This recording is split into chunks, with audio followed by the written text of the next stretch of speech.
Good morning, children. Last day, we started to discuss a new lesson that is about understanding laws, fourth chapter. In that chapter, we discuss about do laws apply to all? Do laws apply to laws? And here we divided Indian laws, the history of the Indian laws into three period, that is ancient Indian laws and British Indian laws and new Indian laws. In that, we already discussed about ancient Indian laws and British Indian laws. Ancient Indian laws, there are innumerable laws are there. These laws were overlapping, and these laws were always providing injustice and uh, inequality, always provide discrimination. These laws is not applied to all. According to the caste status and wealth status, these laws was uh, applied to different way.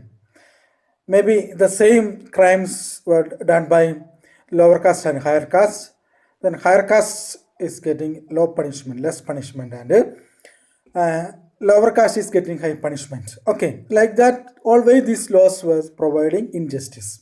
Okay, then we discussed about British laws. British colonialist laws were arbitrary. Okay, these laws were arbitrary, and because always these laws providing cruel and unjust justice, so that is why these laws was known as arbitrary laws. It is giving to the government. It was giving to the government unlimited powers to the government to arrest the people without a trial and without due to trial, like that. Always the power of the people is reducing, and so these laws was arbitrary. Okay, then in that two example we discussed, there is one. The first is law, Sedition Act of 1870. Sedition Act of 1870. These laws were giving power to the government. Any person protesting or criticizing the British government could be arrested without due trial. So this was arbitrary laws because it is giving innumerable power to the people, to the government. Any person protesting or criticizing to the British government could be arrested without due to trial. So unlimited power is given to the government. So through this act, the police can be arrested without a reason, without trial. The police can be arrested and present the people. Okay. Then next example we can say, that is Rowlatt Act 1919. Rowlatt Act 1919. This act also which allowed the British government to imprison people without due trial. Okay, this act also allowed the British government to imprison people without due trial. So these two acts is giving unlimited power to the government and the police. So like that, the police act as a cruel, and the leaders were arrested without due trial. They were arrested and imprisoned.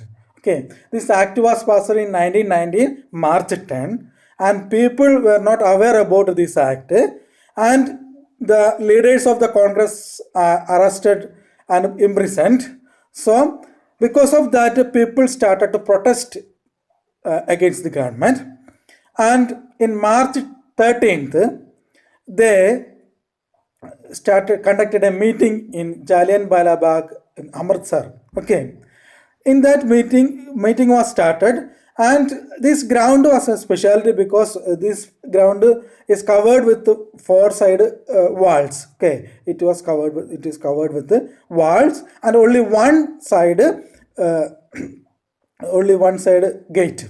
Okay, so for entering to the ground and for going to outside the ground, only this one gate only is there. So the meeting was started, and about these Rowlatt Act, people were not aware, and this meeting was started, and one of the British general, the name Dyer, General Dyer, entered, his troop also was entered in the ground and closed this gate and started fire. Okay, they started to fire. without giving warning, and announcement, they started to fire. More than 100 people were died, and this was a cruel step taken by the British government. So this was about British laws. Then we can say about new laws. Like these laws are going, new laws after the independence, when the our constitution was formed in approved in 1950. So the constitution draft committee aware about all these kinds of incident. Like that, rule of law was introduced in India. Rule of law was introduced, and all people are coming under the control of laws, and that means law is above, and no one is above the law. The president of the India, and we are obeying same laws. And we studied in 6th standard about Hindu Succession Act 2005. Okay, according to this new law, son, daughters, and their mothers can get equal share. Before that, in Hindu system, only son only getting the share, the daughter and the mother is not getting the share. So according to this new act, what happened? The son and daughter and daughters and their mothers also can get equal share of family property. That we studied in 6th standard. Okay, so that is like that. New laws was passed. Always we know that the parliament has important role for making laws. Okay, we studied in last chapter the important function of the parliament is known as passing new laws and amending old laws and making new laws.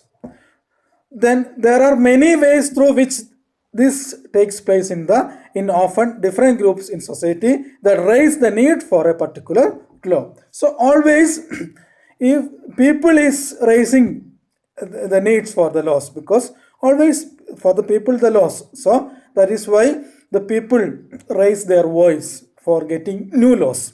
Okay, so always new laws was passed. Maybe the people, for the interest of the people, the parliament is passing new laws. Like that, one new law passed in 2006 is known as the protection of women from Domestic Violence Act 2005. Domestic Violence Act 2005 passed by the Indian Parliament. About that one story is given in your textbook. You have to read detailedly about that one. Okay, what is domestic violence? Domestic violence refers to the injury or harm or threat of injury or harm accused by any adult male, usually the husband against the wife. Then injury may be caused by physically beating up the woman or by emotionally abusing her.